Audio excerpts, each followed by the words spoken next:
Kalau gajimu 5 juta sebulan, sehemat apapun kamu hidup, uangmu tetap 5 juta.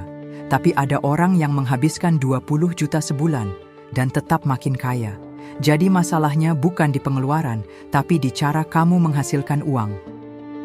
Jika penghasilanmu 5 juta rupiah sebulan, sekeras apapun kamu menekan pengeluaran, batas uangmu tetap di angka itu. Tidak akan bertambah hanya karena kamu lebih irit. Bandingkan dengan orang yang berpenghasilan 50 juta rupiah per bulan. Walau ia memakai 20 juta untuk hidup, masih tersisa 30 juta yang bisa disimpan, diputar, atau dikembangkan.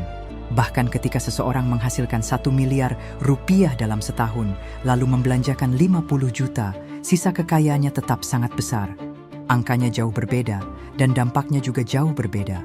Itulah sebabnya, bekerja sebagai karyawan seharusnya disikapi dengan bijak. Tetaplah bekerja secara profesional, tapi jangan menguras seluruh energi dan jiwamu untuk bayaran harian yang terbatas. Jangan sampai pekerjaan menghabiskan hidupmu, apalagi sampai membawa stres dan emosi buruk ke rumah. Ingat, pekerjaan hanyalah alat untuk bertahan hidup, bukan tujuan hidup itu sendiri. Jika ingin penghasilan tambahan, jangan terpaku hanya pada rutinitas.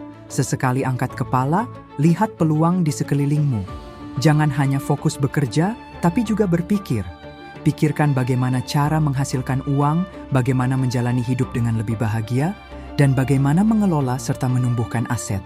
Daripada terus memotong pengeluaran, lebih masuk akal jika kamu memperbesar sumber pemasukan. Kekayaan sejatinya bukan hasil dari kerja fisik tanpa henti, melainkan dari kecerdasan, strategi, dan kemampuan mengubah arah hidup.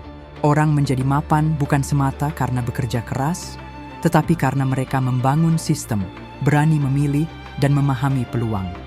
Kekayaan adalah buah dari wawasan dan pemahaman, bukan sekadar hasil keringat. Setidaknya ada 4 cara utama manusia menghasilkan uang. Pertama, uang dari informasi, karena ada yang ia ketahui, sementara orang lain tidak.